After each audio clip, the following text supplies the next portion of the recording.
NARS Blush is iconic. It's been a staple in my makeup kit since I started doing makeup. I love how versatile it is. There's a color for everyone. It's highly pigmented, but it blends so beautifully.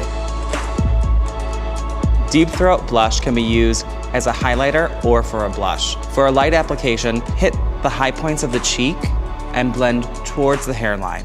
For a richer application, coat your brush and apply under the cheekbone towards the hairline, blending up. With circular motions, buff and sheer the pigment for a seamless look.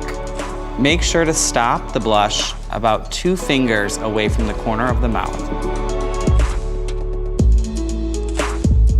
Dolce Vita is a blendable matte blush that truly works for every skin tone.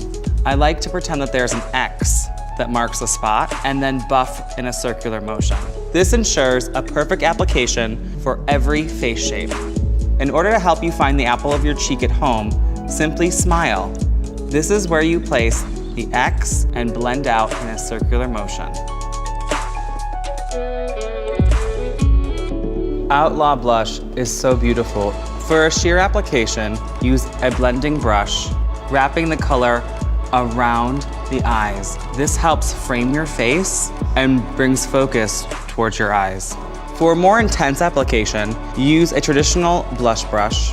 Apply the color under the cheekbone, wrapping it up towards the temple, hugging the eyes. This is a great way to make blush the focus of your look. To complete it, all you need is a simple coat of mascara and a swipe of lipstick. Exhibit A is a cult classic at NARS. Today I'm going to show you how to use this blush as your statement. First, I'm going to start under the cheekbone with a tight yet dense brush. This product can be built up or sheared out, so don't be afraid to really play with the color. I'm applying this blush from the temple directly into the brow. This is going to exaggerate the look and help shape and frame our face.